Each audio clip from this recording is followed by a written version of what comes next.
Lecture number 1 में जो है हमने फ्रैक्टल के बेस को समझा था कि फ्रैक्टल होता क्या है, नेचर में फ्रैक्टल किस तरीके से वर्क करता है एंड चार्ट में फ्रैक्टल किस तरीके से वर्क करता है। तो हमने बेसिकली फ्रैक्टल नेचर को जो है समझने की कोशिश की। उसके बाद जो है हमने समझने की कोशिश की कि टेलर ऑर्डर ब्लॉक जो है एक स्प्रिंग की तरह होता है, जो कि हार्ड स्प्रिंग होता है और वो ज़्यादा प्रेस नहीं होता क्योंकि उसके ऊपर आने वाली जो फोर्स है वो वीक हो जाती है एंड वीक होने की वजह से, फोर्स कम होने की वजह से स्प्रिंग जो है उसको ऑपोजिट डायरेक्शन में जो है फेंक देता है।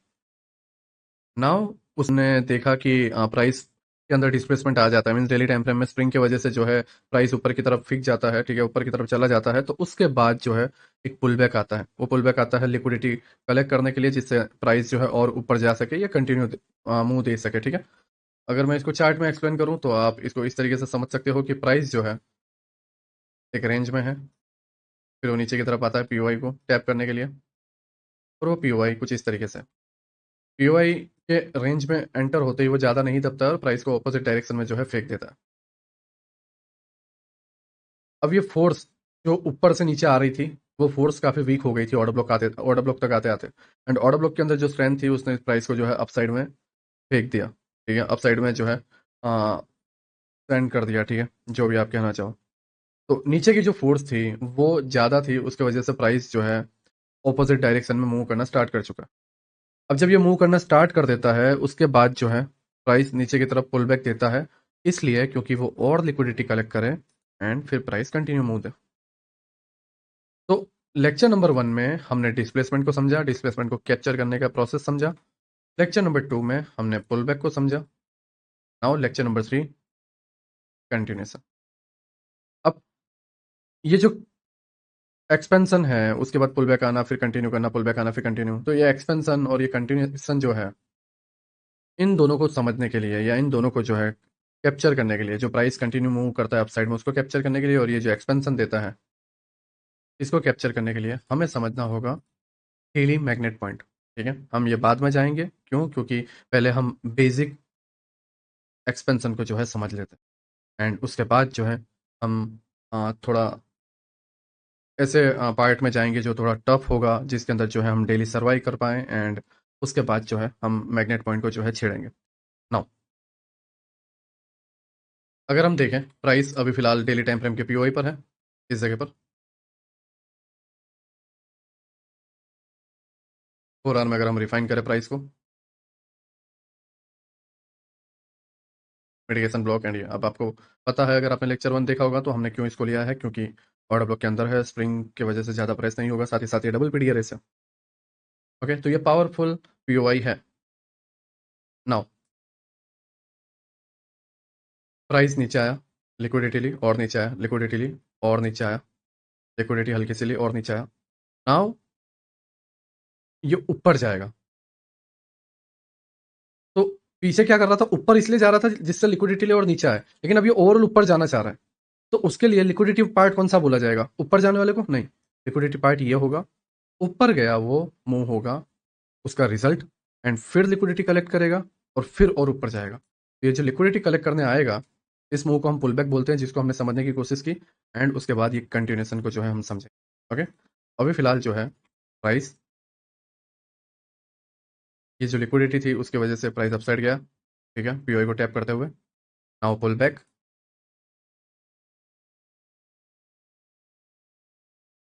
ये कंटिन्यूस, ठीक है।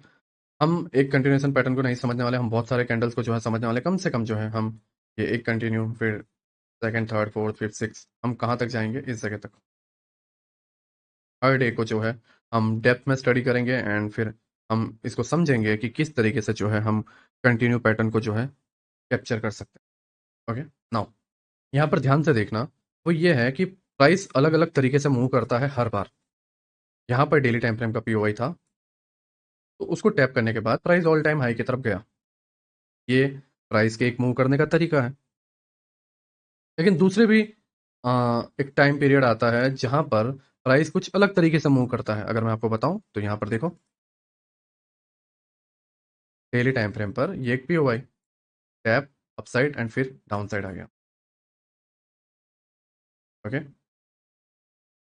नाउ मैं थोड़ा और इसको एक्सट्रीम कंडीशन पर लेकर चलो तो वहां पर मैं आपको बताऊंगा, वो ये है daily time frame POI tap upside, फिर 2 दिन जो है प्राइस नीचे रहा, फिर 1 डे में वो 2 डेज की गिरावट को जो है कवर कर लिया, फिर उसके बाद वापस इतनी बड़ी गिरावट आती है कि लास्ट 2 डेज में जो गिरावट आई थी उससे बड़ी गिरावट इधर आ जाती है, फिर कंटिन्यूशन। तो ये स्ट्रक्चर कैसा है? प्राइस ऊपर गया, नीचे गया, ऊपर गया, नीचे गया, ऊपर गया। यहाँ पर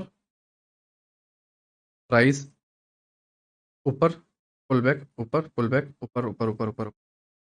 ये सिंपल है। अब अगर मैं यहाँ पर कंटिन्यूशन समझा दूँ और आने वाले टाइम पे 2 या 3 महीने के बाद स्ट्रक्चर ऐसा हो जाए, तो मेरा समझाया हुआ सारा बेकार जाएगा, सब बकवास रहेगा, यूजलेस रहेगा। और वही, हार मान लेंगे, फिर चीज़ों को बदलने की कोशिश करेंगे, टॉपिक बदलने की कोशिश करेंगे। जब तक ऐसा माहौल रहेगा, मेरे कंसेप्ट आपको वर्क होते हुए देखने को मिलेंगे, ऐसा माहौल होगा आप टूट जाओगे। क्यों? क्योंकि इसमें मैंने सिखाने की कोशिश ही नहीं की, और इसमें रोज जो है मेरे कंसेप्ट को चाहेगा।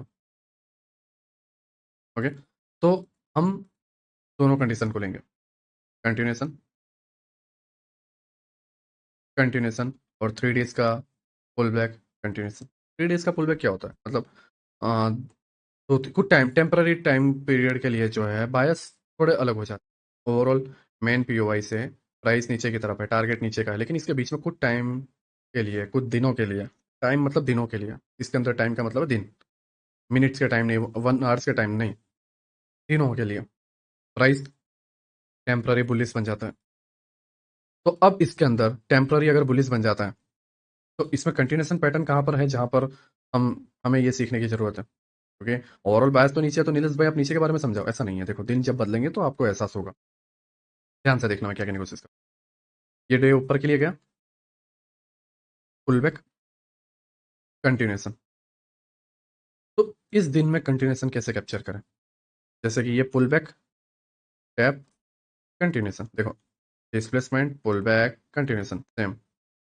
अगर आप यहाँ पर देखोगे, डिस्प्लेसमेंट, पुल बैक, कंटिन्यूशन, ये टेम्पररी टाइम पीरियड के लिए है, इंटरनल टाइम पीरियड के लिए है, लेकिन है।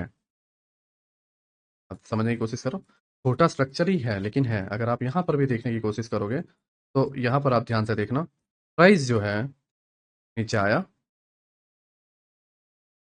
ओके, कंटिन्यूशन 3 डेज रहा, डिस्प्लेसमेंट, पुल बैक, कंटिन्यूशन। अब ये पूरा ओवरऑल चेंज हो गया, फिर लोअर टाइम फ्रेम में ये पूरा चेंज हो गया, नीचे की तरफ यहाँ तक आ गया, एंड फिर नीचे upside liquidity, down side liquidity, and फिर ये कंटिन्यू। तो यहाँ पर अगर आप देखो, displacement, pull back, continuation, pull back, continuation, ऐसा प्राइस चलता है। तो यहाँ पर बीच में लिक्विडिटी कलेक्ट करने के लिए by side liquidity, sell side liquidity, ये हम नेक्स्ट पार्ट में समझेंगे। बट हाँ, इन शॉर्ट मेरा ये कहना है कि टेम्पररी पीओआई जो है, टैप होने के बाद कुछ दिन के बायस बदल जाते हैं। अगर आप यहाँ पर कहीं देखोगे, POI tap, displacement, pull back, continuation, selling, pull back, ठीक है। फिर अगर आप देखोगे नीचे, liquidity, displacement, pull back, continuation, bias change, ठीक है। Displacement, pull back, continuation, pull back, continuation, pull back, continuation, liquidity grab, displacement, pull back, continuation, pull back, continuation, pull back, continuation, pull back, continuation, and higher time frame का pull back, continuation. तो हर दिन हम just continuation के base पर trade नहीं कर सकते, हर दिन तो नहीं, क्योंकि कई दिन पुल बैक्स होते हैं, कई दिन साइडवेज होते हैं। पुल बैक एक दिन के नहीं, पुल बैक 2-2 3-3 दिन के भी हो सकते हैं, है ना? तो हाँ, प्रॉब्लम तो है।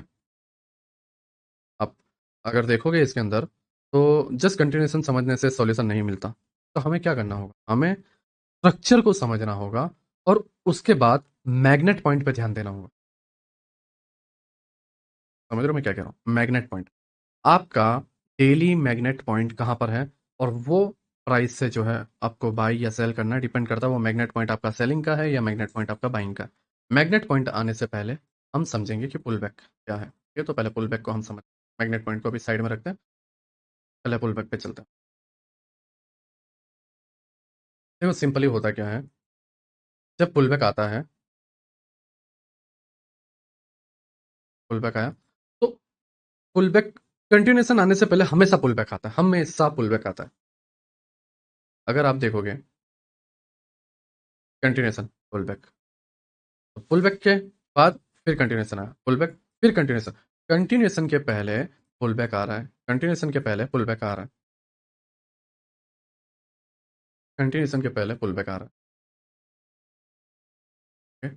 तो पहले पुल बैक होगा। अब जब पुल बैक होगा तो पुल बैक में हमें ये पता भी है कि पुल बैक कहां पर खत्म होगा। कैसे? क्योंकि हमने पुल बैक में एंट्री ली तो पुल बैक का एग्जिट पता होना चाहिए। ये मैंने आपको पिछले लेक्चर में बताया था, सेकंड लेक्चर में। और जब मैंने सेकंड लेक्चर में आपको ये बताया है, ध्यान रखो, मैंने पिछले लेक्चर में, सेकंड लेक्चर में मैंने ये बताया है कि पुल बैक का एग्जिट कहां पर है, पुल बैक कहां तक है, तो कंटिन्यूएशन का जोन अपने आप मिल जाता है। और जब कंटिन्यूएशन का जोन अपने आप मिल जाता है तो वहां पर स्ट्रगल और सारी प्रोसेस जो है बहुत ईजी हो जाती है। करना क्या है, आप एक पीओआई निकालोगे कुछ इस तरीके से, ठीक है। साथ ही साथ अब जब ये पीओआई निकाल दिया आपने, प्राइस वहां पर आएगा।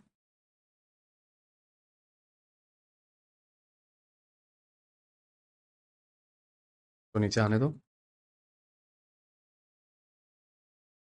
एंड फिर news I and price up side, news, price up side.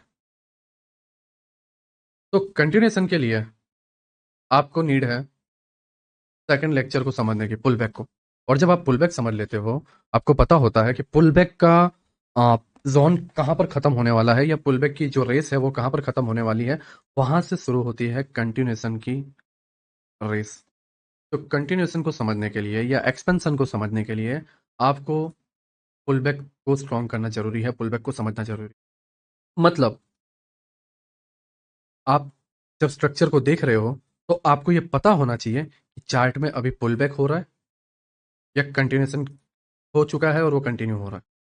आपको ये पता होना चाहिए कि आपका चार्ट पुल बैक में है, आपका चार्ट अभी करंट जो प्राइस है वो कंटिन्यूएशन में है, या आपका करंट प्राइस जो है डिस्प्लेसमेंट में है। और उसी के थ्रू जो है आप नेक्स्ट डिसीजन ले पाओगे। तो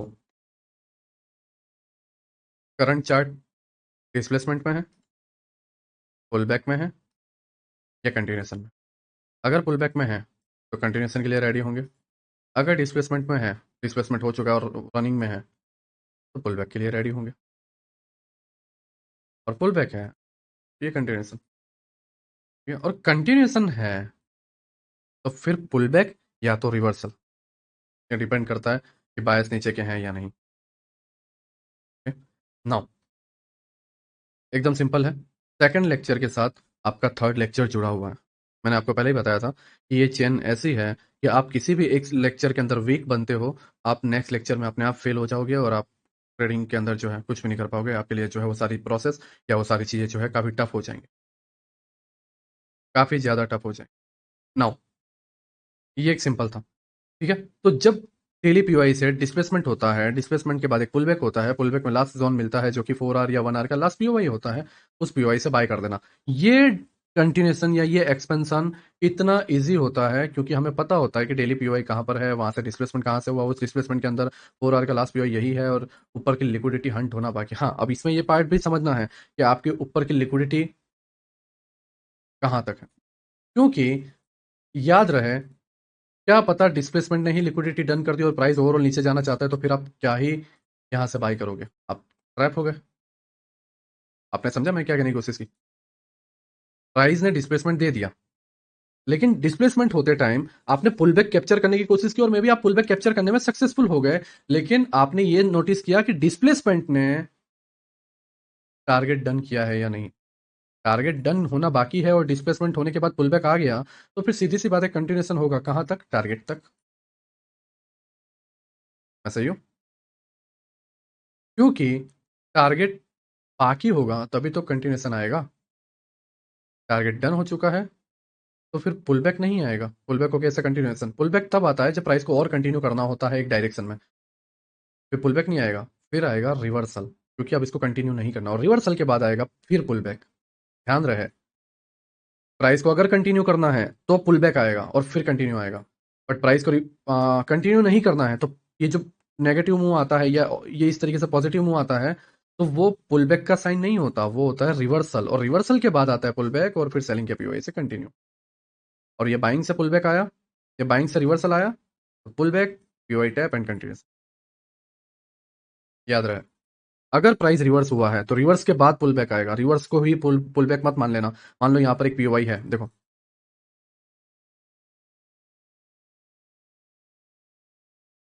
मान लो किसी कारणवश प्राइस ने ऊपर के पीओआई डन कर दिया, टारगेट डन कर दिया, और प्राइस में रिवर्सल हो गया, तो इसको पुल बैक मान लोगे, और आप सोचोगे कि आपको पता ही नहीं है कि रिवर्सल हो रहा है, और आप यहाँ से बाय करने जाओगे और आपका एसएल चला गया, तो इसलिए आपको जानना जरूरी है कि पीछे प्राइस ने टारगेट डन किया है या नहीं, डन नहीं किया है तभी जो है कंटिन्यूएशन होगा। क्यों? क्योंकि उसको वजह चाहिए ऊपर जाने की, और वो वजह है टारगेट डन करना, टारगेट डन करना। ओके, आई होप आप मेरी बात समझ रहे हो, मैं क्या कहने की कोशिश कर रहा हूँ। तो कई बार ये पीओआई ब्रेक हो जाते हैं, कई बार ये पीओआई वर्क कर जाते हैं, तो वो इसलिए होता है क्योंकि आप नहीं जानते कि प्राइस कर क्या रहा है। आपने बस ये देखा कि नीलेश भाई ने मुझे ये बोला है कि डिस्प्लेसमेंट आने के बाद पुल बैक आता है और यहाँ पे लास्ट पीओआई है, वहां से बाय कर लो। बाय करने जरूरी है, मैं ये बोल रहा हूँ।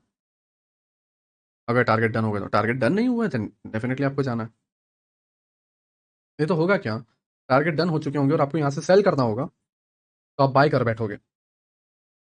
क्यों? क्योंकि ये पुल बैक जो है, ये पुल बैक नहीं, ये रिवर्सल था, और हल्का सा अब जाके फिर यहाँ से गिरने वाला था, तो पुल बैक हकीकत में ये था। यहाँ से तुम्हें बाय के लिए बैठना था और यहाँ से सेलिंग के लिए। मान लो ये पुल बैक नहीं, ये रिवर्सल है। ओके, तो रिवर्सल अगर हो रहा है तो रिवर्सल के बाद एक पुल बैक आएगा, तो आपको यहाँ से बाय करना था, लेकिन टेम्पररी बाइंग, क्योंकि ये पुल बैक की बाइंग थी और यहाँ पे निकल जाना था और यहाँ से सेल करना था। लेकिन आपने रिवर्सल को मान लिया पुल बैक, और उसकी वजह से हुआ ये कि यहाँ पर ये ट्रेड, सेलिंग ट्रेड को एग्जिट कर दिया और बाइक पे बैठ गए। ठीक है, लेकिन आपने टारगेट मान लिए ये वाले, ये वाले, और प्राइस यहीं से गिर गया, तो आपका जो बाइंग है वो लॉस लेके चला गया, और आप यहाँ से सेल कर सकते थे, वो भी मिस हो गया। और ये हुआ इसलिए क्योंकि आपने यहाँ पर पुल बैक को मान लिया, सॉरी रिवर्सल को मान लिया पुल बैक। तो आपको ये समझना होगा कि प्राइस ने डिस्प्लेसमेंट में टारगेट डन नहीं किए हैं, तो फिर पुल बैक लेके ये अपसाइड जाएगा। मतलब इन शॉर्ट ये कहना चाहता हूँ कि डेली नीचे जो आपने जोन मार्क किया, वहां से क्या गारंटी है कि प्राइस अपसाइड जाएगा, उसको चेक करने के लिए आपको देखना पड़ेगा टारगेट डन हुआ है या नहीं। आई होप आप अब यहाँ पर क्लियर हो पाए हो, क्योंकि ये बहुत अटपटी चीज़ है। ओके, तो इजीली दिमाग में नहीं उतरती, एंड अलग अलग टाइम फ्रेम की वजह से जो है चीज़ें खराब हो जाती। नाउ अभी मैं जहाँ तक देख पा रहा हूँ 4 आवर में ऊपर कोई पीओआई नहीं है, ठीक है। तो प्राइस जो है, ये लिक्विडिटी, ये लिक्विडिटी, ये लिक्विडिटी, एंड ये लिक्विडिटी, एंड ये लिक्विडिटी टर्न करना चाहेगा। ओके, एंड कंटिन्यूशन में ये मूव आता है, एंड ये लिक्विडिटी लेके प्राइस जो है वो डे क्लोज कर देता है। स्टिल टारगेट अभी भी ऊपर का बाकी है और ये बाकी है। ओके, तो आई होप आप मेरी बात समझ रहे हो, मैं क्या कहने की कोशिश कर। नाउ प्राइस इस जगह पर है, अब न्यू डे, ठीक है। चलो पिछला तो आपने समझ लिया, डेली टाइम फ्रेम पर एक पीओआई है, पुल बैक हुआ, आपने एक जोन मार्क किया, आपने एंट्री ले लिया और आपका सक्सेसफुल हो गया। क्यों? क्योंकि ये सक्सेसफुल हुआ, आपने देखा पुल बैक है या रिवर्सल है, टारगेट बाकी है या नहीं, ये सारी डिटेल एनालिसिस आपने की। लेकिन अब कैसे करोगे? क्योंकि पहले आपने डेली टाइम फ्रेम से एक डिस्प्लेसमेंट देखा, तो आपने क्या सोचा कि पुल बैक इन जगहों पर से कहीं से आ सकता है। अब कैसे बताओगे कि कहाँ से पुल बैक आएगा? क्योंकि आने वाले कंटिन्यूएशन को पकड़ने के लिए पहले पुल बैक समझना पड़ेगा, पुल बैक के मूव को कैप्चर करना पड़ेगा, फिर कंटिन्यूएशन कैप्चर कर पाओगे। और ये कंटिन्यूएशन होगा या ये नहीं, वो भी तुम्हें जानना पड़ेगा। तो हमने तो जान लिया कि कंटिन्यूएशन होगा या नहीं होगा। क्यों? क्योंकि अभी भी ऊपर टारगेट नंबर 1, टारगेट नंबर 2 बाकी है। ओके, दोनों टारगेट बाकी है, तो कंटिन्यूएशन होगा, लेकिन कंटिन्यूएशन के लिए किस जगह से कंटिन्यूएशन होगा? जैसे यहाँ पर एक हमने जोन निकाल दिया था, कैसे निकाला था? क्योंकि हमें पता था पुल बैक यहाँ तक होगा, तो पुल बैक कहाँ तक होगा, और पुल बैक होगा तो कहाँ से होगा? एग्जिट करने से पहले एंट्री तो मैं करूं, और एंट्री करूं कहां से? प्रॉब्लम, अब प्रॉब्लम आती है। यहां पर एक्सप्लेन कर देना हर मेंटर के लिए इजी होता है, हर मेंटर के लिए, वो यूट्यूब के मेंटर हो, इवन माइकल जे हडल्स्टन हो, कोई भी हो, फर्क नहीं पड़ता। But daily daily daily daily daily face करना मुश्किल हो जाता हर बार सिचुएशन एक जैसी नहीं रहती, हर बार चीज़ें बनी बनाई नहीं मिलती। ओके, तो अगर आप यहाँ पर देखोगे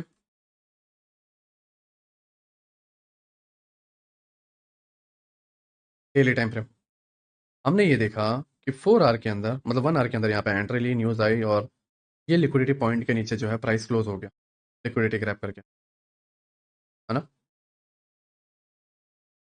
और इन डे को हम देखें, टैप हुआ, ठीक है, डिस्प्लेसमेंट, पुल बैक, एक्सपेंशन, तो एक और पुल बैक आएगा। साथ ही साथ डे को देखना, डे कौन सा है, ये फ्राइडे को क्लोज हुआ, मंडे ओपन होने वाला है। अब मंडे ओपन होने वाला है, न्यूज़ भी होगी, ठीक है, या न्यूज़ नहीं होगी, नया वीक स्टार्ट है, वो भी तो देखना होता है। लेकिन हम वो आने वाले पार्ट में समझेंगे कि न्यूज़ के साथ किस तरीके से क्या करना होता है। जब हम लिक्विडिटी को समझेंगे, उसके बाद न्यूज़, न्यूज़ के बाद एंट्री, ये सारी चीज़ें, कंप्रेशन पॉइंट, ये सब बाद में समझेंगे। अभी जरूरी इतना है,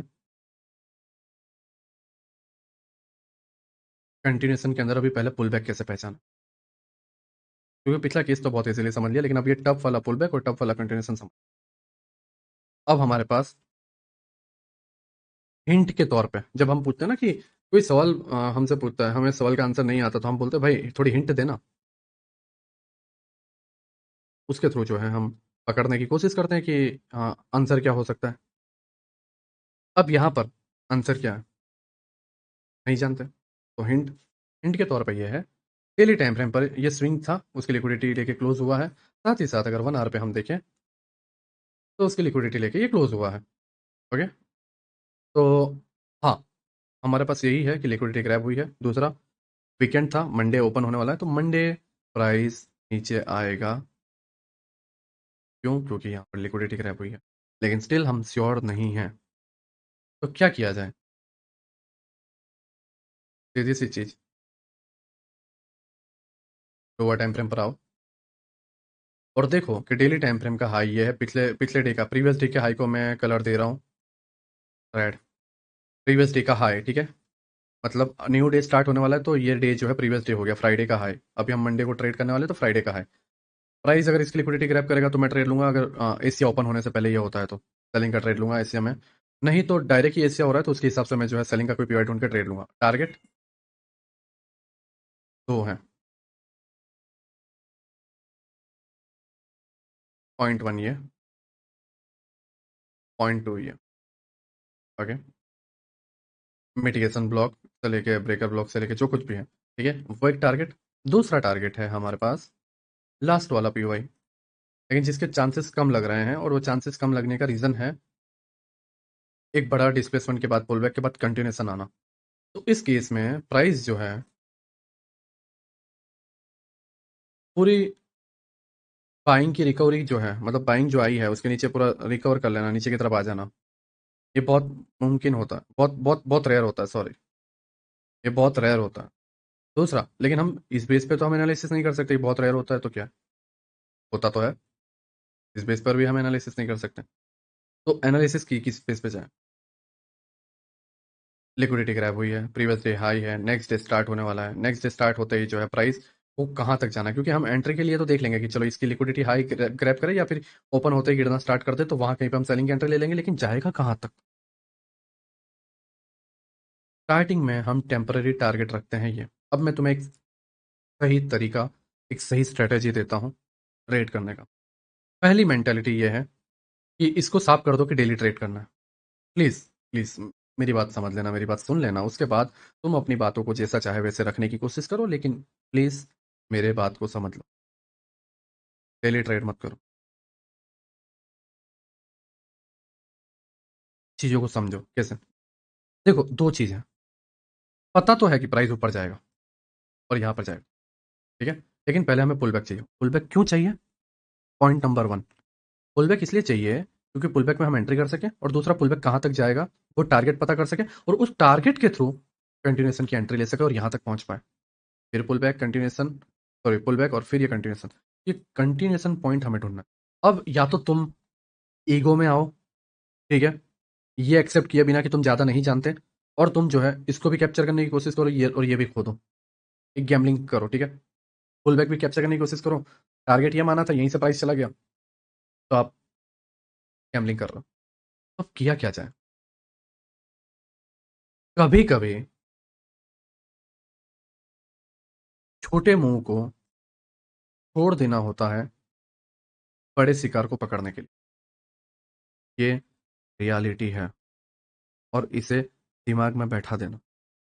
कभी कभी छोटे शिकार को छोड़ दो जिसके वजह से तुम बड़ा शिकार कर सको। इसका ये मतलब नहीं है कि हमें नहीं आता, हम इसको शिकार नहीं कर सकते हैं। लेकिन इस छोटे शिकार के चक्कर में हम बड़े शिकार को मिस कर देंगे और हम खुद को शिकार बना देंगे और खुद फंस जाएंगे। समझ रहे हो मैं क्या कहने की कोशिश कर रहा हूँ? ये बहुत बड़ी और बहुत गंभीर बात है। बहुत बड़ी और गंभीर बात है। नाउ 15 मिनट में आते हैं। हमने दो टारगेट मार्क करके रखे, टारगेट नंबर 1, टारगेट नंबर 2, और नीचे का एक क्लास पीओई मान लेते हैं कि यहाँ तक भी प्राइस जो है आ सकता है। ठीक है, क्योंकि हम श्योर नहीं बोल सकते। बहुत बार केसेस में ऐसे हुए हैं जहाँ पर प्राइस आया हुआ है, लेकिन हम अभी फिलहाल ये रखते हैं। ठीक, ये पुराना हटा देते हैं सारा। तो प्राइस इन जगहों पर आ सकता है। नो, एशिया सेशन स्टार्ट होने दो। न्यू डे स्टार्ट हुआ, प्रीवियस डे हाई यहाँ पर है। प्राइस गैप डाउन के साथ स्टार्ट हुआ है, गैप इंबैलेंस यहाँ पे क्रिएट है और ये ऑर्डर ब्लॉक। ओके, इतना गैप इंबैलेंस है और ये ऑर्डर ब्लॉक है यहाँ। No, Asia session start, gap imbalance और ऑर्डर ब्लॉक से प्राइस गिर रहा है। मतलब साइन ये है कि प्राइस नीचे की तरफ जाना चाहता है। सीधी सी बात है। सेलिंग का ट्रेड बनता है मंडे को। एशिया पेरिस, ठीक है।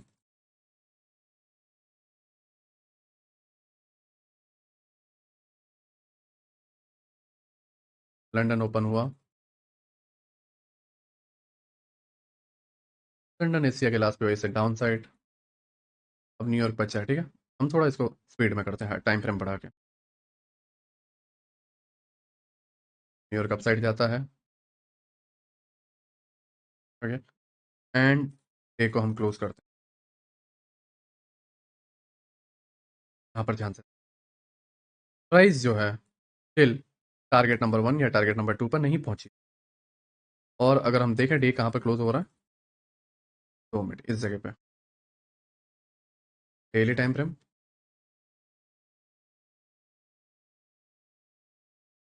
अब यहाँ पर ये देखना, हमने पुल बैक कैप्चर करने की कोशिश की। कहाँ से? कहाँ से? एशिया के अंदर सेलिंग ट्रेड लेके या ये इस जोन से प्राइस एक आधी पॉइंट को लेकर अपसाइड में चला गया एंड फिर प्राइस जो है ऊपर जाके वापस नीचे की तरफ गिरता है। और मीन्स एशिया लंदन बेरिश रहता है, ट्रेड सक्सेसफुल था। उसके बाद प्राइस क्लोज रेंज में चला जाता है और न्यूयॉर्क में बाइंग आ जाती है। तो ना न्यूयॉर्क इसके हाई को तोड़ पाता है और ट्रेड क्लोज होते होते न्यूयॉर्क में जो आई आई हुई बाइंग थी वो भी पूरी जहां से बाइंग आई थी वहां पे ही आके वापस जो है प्राइस क्लोज कर देता है। तो बाइंग कोई काम की रही नहीं। ओके, तो पुलबैक को हमने देखा कि हाँ थोड़ा रिस्क है, ये इतना स्मूथली नहीं गया। तो मान लो या तो तुमने कैप्चर करने की कोशिश की होगी तो ज्यादा से ज्यादा तुम्हें मिल गए होंगे 9 पॉइंट, 10 पॉइंट। हाँ, टारगेट तक जाता तो 12-13 पॉइंट।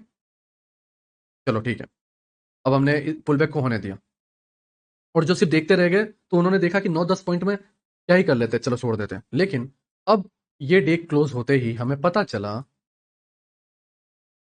डेली में एक एफवीजी क्रिएट हो चुका है। तो नीचे ये 4 आवर का पीओवाई है, क्या प्राइस वहां तक जाएगा? चलो हम लेक्चर नंबर 1 की थियरी को लगाते हैं। एफवीजी पूरा दब सकता है, लेकिन ऑर्डर ब्लॉक में प्राइस आते ही प्राइस उसको ऊपर फेंकने की कोशिश करता है। राइट, ये मैंने लेक्चर नंबर 1 में समझाया था।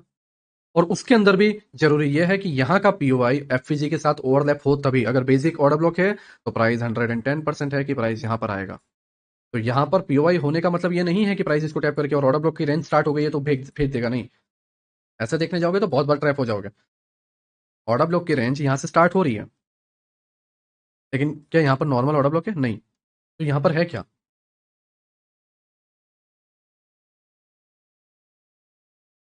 ब्लॉक ओवरलैपिंग के साथ एफवीजी और ये ब्लॉक, एंड उसके वजह से ये हो गया डबल पीडी एरेस। पहला, डेली टाइम फ्रेम पर ऑर्डर ब्लॉक की रेंज के अंदर है। ठीक है, दूसरा डबल पीडी अरेस है। ये जस्ट नॉर्मल ऐसा ब्लॉक होता है, ये ब्लॉक है, ठीक है, किसी एफपीजी के साथ और ओवरलैप है नहीं, ये सिर्फ सिर्फ ब्लॉक है, लेकिन ये एफपीजी के साथ ओवरलैप है, स्ट्रॉन्ग पीडीआरएस है, एंड ये हमारा पुल बैक का एंड पॉइंट है, और यहां से कंटिन्यूएशन लिया जा सकता है। और ये कैसे पता चला? क्या पहले से फुटप्रिंट थे, पहले से हमारे पास निशान थे? नहीं, वो निशान, जो फुटप्रिंट हमारे पास थे, या जो कुछ भी हिंट हमारे पास थे, जो कुछ भी डेटा हमारे पास था, वो आधा अधूरा था। हमने क्या किया? हमने पुल बैक को छोड़ दिया, उसके थ्रू डेली में एक एफवीजी क्रिएट हुआ, नए डेटास बने, नए फुटप्रिंट बने। अब इसके अंदर मैंने न्यूज और ये सारी चीजें ऐड नहीं की हैं, बट जितना हम चार्ट को देख के समझ पा रहे हैं, उसके अकॉर्डिंग मैं चीजों को इजी करने की कोशिश कर रहा हूं। एंड मैंने क्या देखा, या आपने क्या देखा, कि ये हमारा मैग्नेट पॉइंट है, ठीक है। अब डेली टाइम फ्रेम पर यहीं से जो है कंटिन्यूएशन आएगा। अब ये कंटिन्यूएशन कहां तक जाएगा? Target number 1। तो कुछ इस तरीके से ये लगेगा, क्या बोलते हो, इस तरीके से कुछ होगा।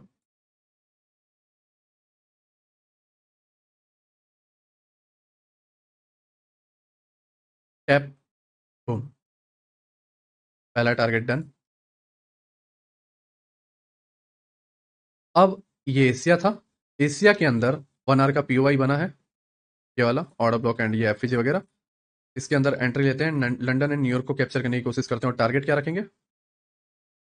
वही सेम, टारगेट नंबर 2।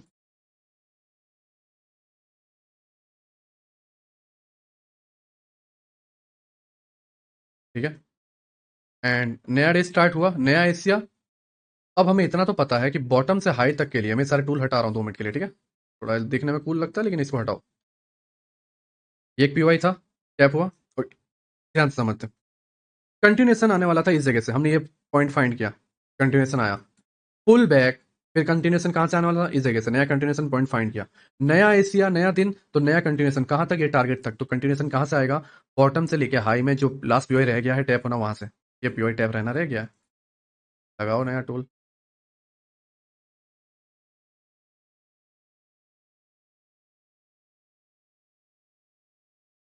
न्यूयॉर्क खत्म, डे खत्म, अब नया डे आएगा, एशिया, ठीक है। अब नए डे के लिए कंटिन्यूएशन पॉइंट कौन सा है? ये वाला। क्यों? क्योंकि बॉटम से लेके यही एक 1 आवर का ऑर्डर ब्लॉक बचा है जहां से हम ट्रेड कर सकते हैं, और ये लो,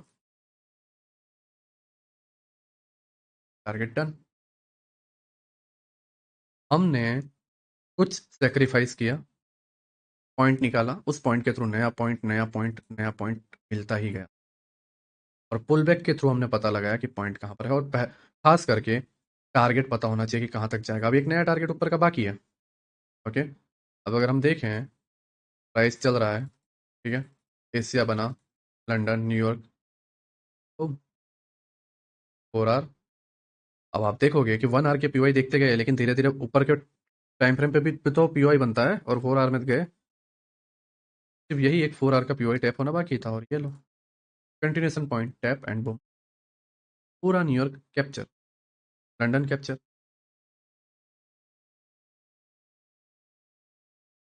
कंटिन्यूएशन पॉइंट को समझने से पहले आपको पुल बैक बहुत बेहतर तरीके से समझना पड़ेगा। साथ ही साथ आपको ये समझना पड़ेगा कि कई बार आपके पास हिंट्स और डेटा बहुत कम होते हैं, उसके वजह से कुछ चीज़ों को स्किप कर देनी पड़ेंगी, और जब डेटा पूरी तरीके से जमा हो जाए कंटिन्यूएशन के थ्रू, जो मेन टारगेट है, हायर टाइम फ्रेम लिक्विडिटी, क्योंकि ये थी, मैं कैप्चर की। अगर टारगेट ही नहीं पता होते तो हम डर में होते कि ये पीओआई से प्राइस नीचे गिर जाएगा, रिवर्सल हो जाएगा, ये हो जाएगा, वो हो जाएगा।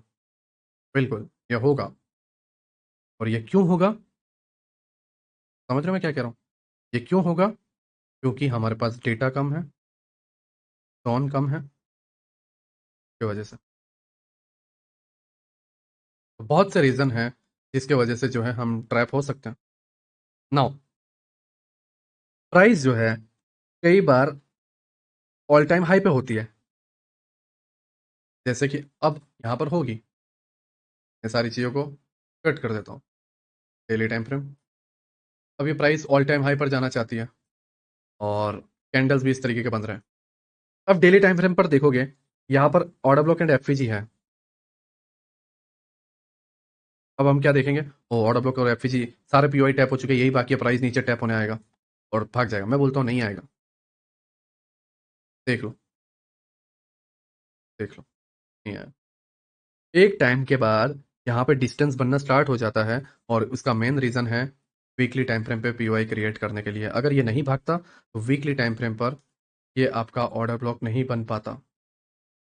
हायर टाइम फ्रेम पर ऑर्डर ब्लॉक बनाने के लिए लोअर टाइम फ्रेम को भागना पड़ता है, जिसके वजह से हायर टाइम फ्रेम पर एक एफईजी का गैप बन पाए।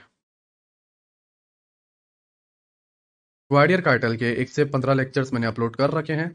स्ट्रक्चर को सही से समझने के लिए lecture number 13, lecture number 14 and lecture number 15 जो है आप देखो, तब आप इसको और बेहतर तरीके से समझ पाओगे। आपको जरूरत नहीं है कि आप 1 से 13 लेक्चर पूरे कंप्लीट करोगे तभी आप 13वां, 14वां और 15वां लेक्चर देख पाओगे, नहीं। आप डायरेक्ट जाके भी इन 3 लेक्चर को देख लो। तीनों एक सीरीज के लेक्चर्स हैं, लेक्चर नंबर 1, लेक्चर नंबर 2 और लेक्चर नंबर 3। और ये तीनों लेक्चर जब आप देख लोगे, ये समझ जाओगे कि मैं क्या कहने की कोशिश कर रहा हूँ। लोअर टाइम फ्रेम में प्राइस रन करेगा तभी हायर टाइम फ्रेम में पीओआई क्रिएट हो पाएगा। और अगर लोअर टाइम फ्रेम पे कभी प्राइस भागेगा ही नहीं, लोअर टाइम फ्रेम के पीओआई ही टैप करता चला जाएगा, तो उसके ऊपर के टाइम फ्रेम पर सारी जिंदगी में पीओआई बन ही नहीं पाएगा। और जब ऐसा होगा तो फिर आपको कहीं पर भी ऑर्डर ब्लॉक नहीं दिखेंगे हायर टाइम फ्रेम के, जो कि आज तक कभी ऐसा हुआ नहीं है, ना आगे होगा। तो हायर टाइम फ्रेम पर पीओआई अगर हमेशा बनता है तो एक टाइम फ्रेम पर, लोअर टाइम फ्रेम पर प्राइस कुछ पीओआई डन करने के बाद भागेगा। देखो, आपको पता है पिछले एक स्ट्रक्चर में जो है, इस स्ट्रक्चर को ध्यान से देखो, वीकली में कोई पीओआई है नहीं। क्यों नहीं है मैं बताता हूँ। क्योंकि डेली के सारे पीओआई टैप होते गए, टैप होते गए, कभी प्राइस भागा ही नहीं, कभी नहीं भागा। देखो, प्राइस यहाँ से ऊपर गया, वापस नीचे आ गया, ऊपर गया, नीचे आ गया, ऊपर गया, नीचे आ गया, ऊपर गया, नीचे आ गया, ऊपर गया, नीचे आ गया, ऊपर गया, नीचे आ गया। क्यों आया? क्योंकि बार बार इसको हर डेली पीओआई हिट टैप करने थे, हर डेली पीओआई टैप करने थे। और अगर ये डेली पीओआई ही टैप करता रह जाएगा तो फिर वीकली में कोई पीओआई बनेगा ही नहीं। और अगर ये 1 आवर के सारे पीओआई डन करते रह जाएगा तो 4 आवर पे कोई पीओआई नहीं बनेगा। और अगर ये 15 मिनट पे सारे पीओआई डन करते रह जाएगा तो 30 मिनट पे कोई पीओआई नहीं बनेगा। और ये अगर 5 मिनट पे सारे पीओआई डन करते रह जाएगा तो 15 मिनट पे कोई पीओआई नहीं बनेगा। तो छोटा टाइम फ्रेम का पीओआई हायर टाइम फ्रेम के पीओआई को इफेक्ट करता है। छोटे टाइम फ्रेम पर एक टाइम पर आके प्राइस को भागना पड़ता है, जिससे ऊपर ऊपर के टाइम फ्रेम पर पीओआई डन हो, और फिर ऊपर वाले पीओआई थोड़े बहुत डन होंगे और उसके बाद ऊपर वाला टाइम फ्रेम भागेगा, जिससे उसके ऊपर वाले टाइम फ्रेम पर जो है पीओआई क्रिएट हो। फिर वो उसके ऊपर वाला जो पीओआई है वो थोड़ा पीओआई वगैरह डन करेगा, वो फिर वो भागेगा क्योंकि उसके ऊपर वाले पीओआई को अंदर जो है, टाइम फ्रेम के अंदर जो है पीओआई क्रिएट हो। ये पूरी एक चेन है, और ये चेन एक दूसरे से जुड़ी हुई है, एक दूसरे से जुड़ी हुई है, और उसी को फ्रैक्टल नेचर बोलते हैं। लोअर टाइम फ्रेम पे जो हो रहा है वही हायर टाइम फ्रेम पर हो रहा है, हायर टाइम फ्रेम पे जो हो रहा है वो उसके हायर टाइम फ्रेम पर हो रहा है। और क्यों? क्योंकि एक दूसरे के टाइम फ्रेम पे जो है ये लोग पीओआई क्रिएट कर सके। और यही तरीका एक दूसरे के पीओआई को डन करने के लिए भी ये करते हैं। और इसी तरीके से बायस टुकड़े टुकड़े में बटे हुए हैं, और फ्रैक्टल इनको जोड़ने का काम करता है। समझ रहे हो मैं क्या कहने की कोशिश कर रहा हूं? ये पूरी चेन है, पूरी की पूरी चेन। मैंने तुम्हें बताया, प्राइस भागेगा नहीं, हायर टाइम फ्रेम पे पीओआई क्रिएट नहीं होगा। और ये सिर्फ डेली से वीकली को नहीं लगता, ये 5 मिनट से 15 मिनट को भी लगता है। 5 मिनट का प्राइस एक वक्त आने पर अगर नहीं भागा तो 15 मिनट पे पीओआई क्रिएट कभी हो ही नहीं पाएगा। और तुम लाइफ में कभी 15 मिनट के पीओआई मार्क नहीं कर पाओगे, क्योंकि वहां पर कभी कोई पीओआई होगा ही नहीं। इस तरीके से स्ट्रक्चर चलता है। और जब ये तुम जान जाओगे तो तुम समझ जाओगे कि कब प्राइस जो है बहुत भयंकर तरीके से भागने वाला है, और प्राइस जो है अब नीचे के पीओआई को लेने नहीं आएगा। और जब आप जान जाओगे कि नीचे के पीओआई को लेने प्राइस नहीं आएगा, इस ऑर्डर ब्लॉक एफजी को लेने नहीं आएगा, तो आप रेडी हो जाओगे ऊपर के तुरंत पीओआई से ट्रेड करने के लिए। जैसे कि अगर आप यहाँ पर देखो 4 आवर में और 1 आवर में, नीचे के पहले एफजी से या नीचे के पहले पीओआई को लेगा प्राइस और भाग जाएगा।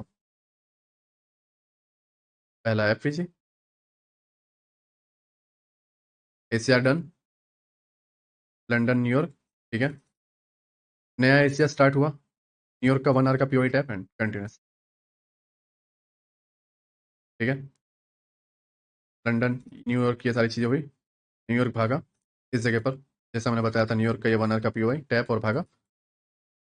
अब यहाँ पर ध्यान से देखो, नया डे, एशिया ओपन,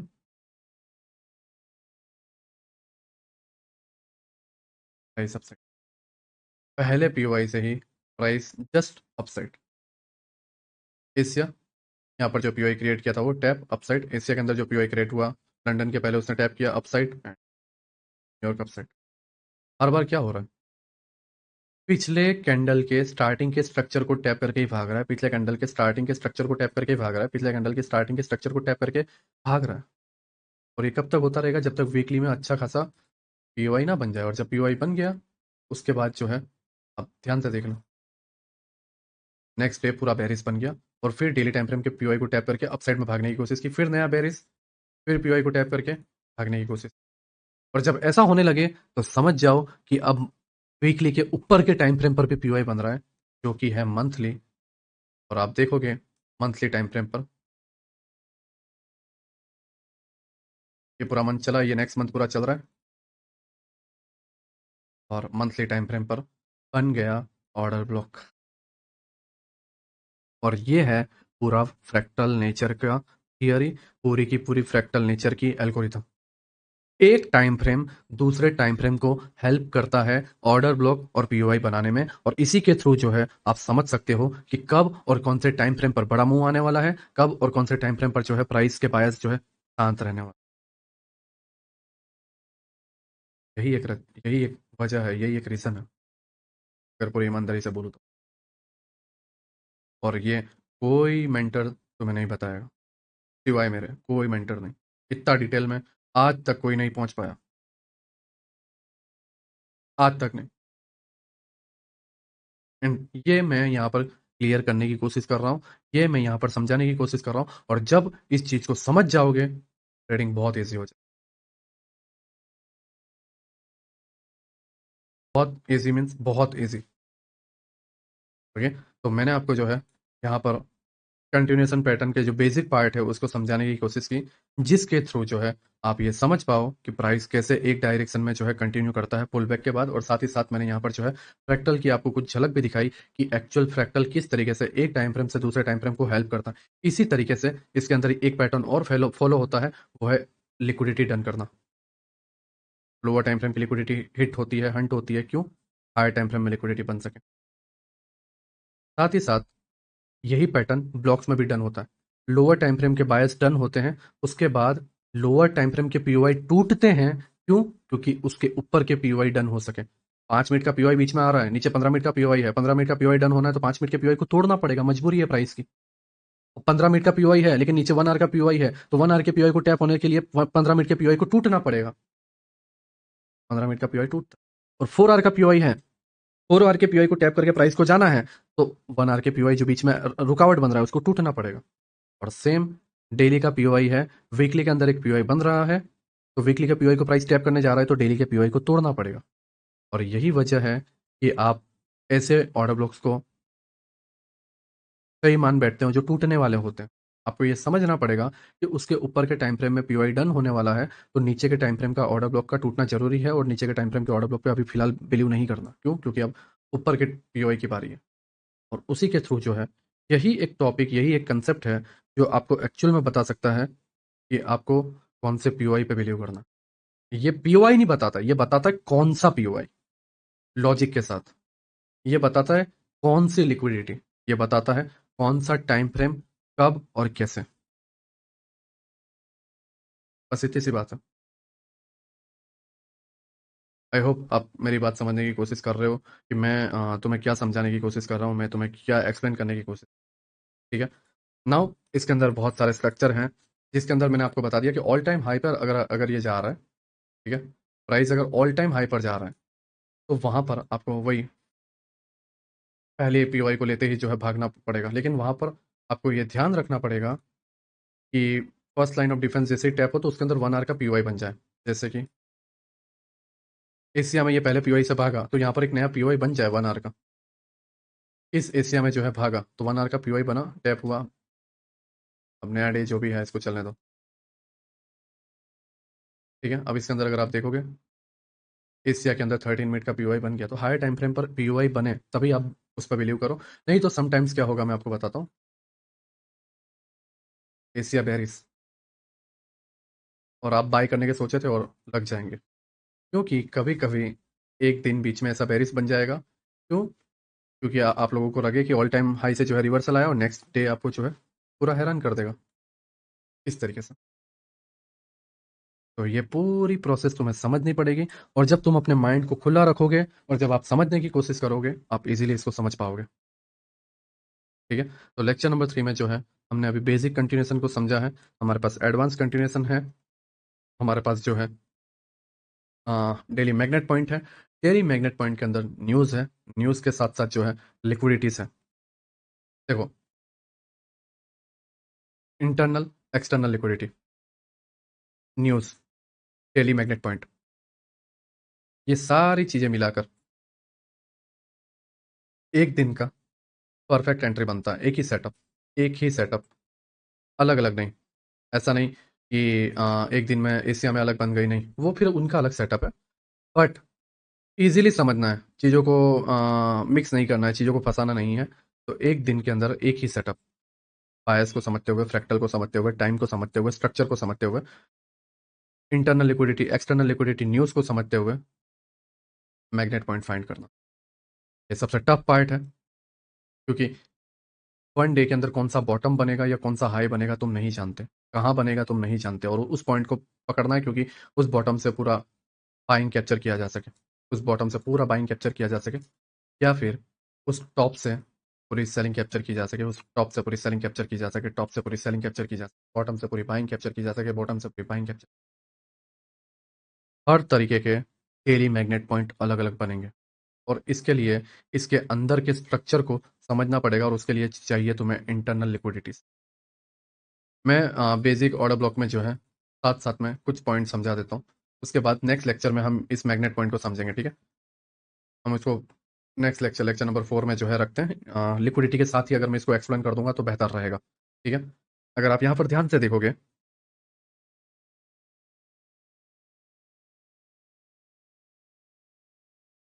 मैंने अब ये सीधा सीधा एग्जांपल दिखा दिया, यहाँ पर पूरी चीजें अलग थी, अब यहाँ पर पूरी चीजें अलग है। कैसे? डेली टाइम फ्रेम के पीओआई से प्राइस नीचे की तरफ जा रहा है, अब यहाँ पर एक नया पीओआई क्रिएट हो गया। 1 आवर के हिसाब से हम प्राइस को देखें तो प्राइस में एक डिस्प्लेसमेंट आया, अब ये पुल बैक चल रहा है। अब पुल बैक किसने बोल दिया कि सिर्फ एक ही दिन का होता है? अब देखो यहाँ पर डेली टाइम फ्रेम, 1 आवर, अब हमें पता है पुल बैक आने वाला है। एशिया स्टार्ट हुआ, लंदन स्टार्ट हुआ, न्यूयॉर्क, पूरा दिन चला गया। नया एशिया स्टार्ट हुआ, लंदन एंड न्यूयॉर्क, 2 दिन चले गए। थर्ड डे नया एशिया स्टार्ट हुआ, down New York, Asia 1, Asia 2, Asia 3, fourth day. ठीक है, लेकिन हम इसको यहाँ पर देखते हैं daily time frame order block, and इस जगह पे जो है ऑर्डर ब्लॉक एफजी से जो है प्राइस गया हुआ है। अब टोटल अगर हम इसके अंदर देखें तो एशिया 1 एंड एशिया 2, 2 डेज लगे, 2 दिन तक पुल बैक की प्रोसेस चलती रही। 2 दिन, मुझे नहीं लगता कि तुम में से कोई ऐसा होगा जो 2 दिन तक ट्रेड नहीं करे, मुझे नहीं लगता, बहुत रेयरली होंगे, बहुत रेयरली, 1% से भी कम। इसलिए मैं बोलता हूँ तुम्हें पेशेंस, समझना कि चल क्या रहा है। हमने डेली टाइम फ्रेम का एक पीओआई निकाला, उसके अंदर हमने रिफाइन करके 1 आवर का एक पीओआई निकाल दिया, ये वाला, और हम इस पे आने का इंतजार कर रहे हैं। तो कभी कभी पुल बैक को सेक्रीफाइस करना पड़ता है कंटिन्यूएशन पॉइंट को निकालने के लिए, इतनी सी बात दिमाग में डालनी है। हमारे पास इतना ही डेटा था, हमने पहले भी पुलबैक को सेक्रीफाइस किया, हम यहां पर भी पुलबैक को सेक्रीफाइस कर रहे हैं। क्यों? क्योंकि हमारे पास कंटिन्यूएशन पॉइंट नहीं है और उसको हमें फाइंड करना है। और जब मिल जाए तो उस केस में बीच बीच में जब आधे से ज्यादा प्रोसेस डन हो जाए पुलबैक की, तो ऐसे 1 आवर के पीओआई से हाथ मार लिया करो, जिससे तुम ऊपर तक ऐसा मुंह पूरा कैप्चर कर सको, बॉटम से हाई तक। ये सब अपने आप तुम्हारी बॉडी और तुम्हारा माइंड जो है तुम्हें बोलेगा, लेकिन अभी नहीं, जल्दबाजी नहीं, समझो, कंट्रोल, पेशेंस रखो, जल्दबाजी नहीं, कोई जल्दी नहीं। ये सब धीरे धीरे तुम्हारी बॉडी बताएगी। मैंने किसी से सीखा नहीं है ये सारी चीजें, ये मेरा माइंड मुझे आंसर करता है, मुझे बताता है कि ऐसा कर। क्यों? क्योंकि यहां पर ऐसा बना है। मैं अपने माइंड को एक्टिव रखता हूँ। मुझे आईसीटी ने बोला कि ऑर्डर ब्लॉक, तो मैं ऑर्डर ब्लॉक नहीं देखता हूँ, मैं माइंड को एक्टिव रखता हूँ, समझने की कोशिश करता हूँ, और वो समझना जरूरी है।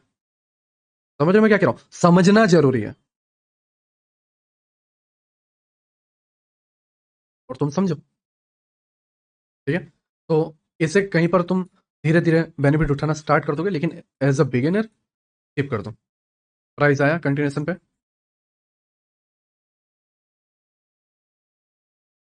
1 आवर का एग्जैक्ट पीओआई, एंट्री यहाँ से करनी तो यहाँ से, या तो कंटिन्यूएशन से कर ली, वो कंटिन्यूएशन से, और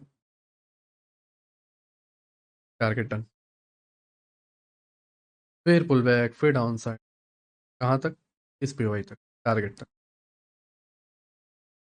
ये तरीका है। कई बार पुल बैक 2-2 दिन के होंगे, कई बार पुल बैक 3-3 दिन के होंगे। तुम्हें कंटिन्यूएशन पॉइंट पे टिके रहना है, कंटिन्यूएशन पॉइंट को फाइंड करना है।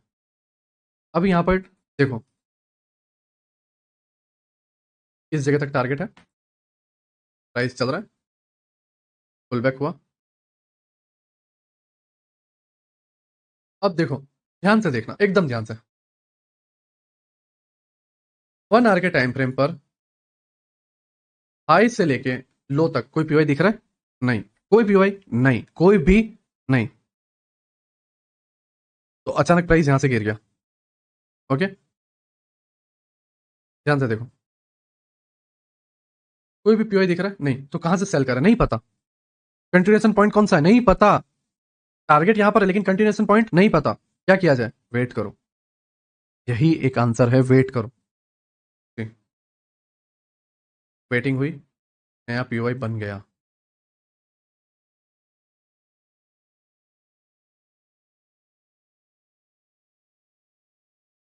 टारगेट, कभी कभी कंटिन्यूएशन पॉइंट देर से बनता है। अगर तुम्हें ना दिखे, लेकिन तुम श्योर हो कि टारगेट डन होना बाकी है, तो 110% तुम्हारा कंटिन्यूएशन पॉइंट बनेगा और वो डन होगा। और अगर नहीं बनता है, और अगर डन नहीं होता है, मतलब समझना कि तुमने बायस गलत मार्क किए हैं। बाकी यहां पर रैंडमली कुछ भी नहीं होता है, तुम्हें ये समझने की जरूरत है, और ये तुम्हारे सामने है। कंटिन्यूएशन पॉइंट ऐसा नहीं होता कि डिस्प्लेसमेंट आ गया, पुल बैक आ गया, वही चीज को कंटिन्यूएशन, कंटिन्यूएशन हर पुल बैक के बाद आती है। ये पुल बैक कंटिन्यूएशन, कुछ कंटिन्यूएशन यहां से। कंटिन्यूएशन पॉइंट कौन सा था, हम नहीं समझ पाए। मैं ऑनेस्टली बोल रहा हूँ, नहीं समझ पाए। चलो मान लें हम 15 मिनट में किसी तरीके से निकाल लेंगे कहीं से कुछ भी, ठीक है, बट वो चीज़ नहीं होती जैसे यहाँ पर कुछ है तरीके से। ओके, बट हर बार हम ऐसे खुद को नहीं समझा सकते, तो हमें ट्रस्ट करना होता है और बनने देना होता है। अब अचानक बायस चेंज हो गए, तो अब हम ये नहीं बोल सकते कि यहाँ के किसी पीवाई से प्राइस नीचे गिरेगा, नहीं, क्योंकि अब बायस चेंज है, तो ये डिस्प्लेसमेंट आएगा। डिस्प्लेसमेंट आया, फिर पुल बैक आया, ठीक है, और पुल बैक आने के बाद नीचे से कंटिन्यूशन आया। ओके, अभी आएगा नीचे से।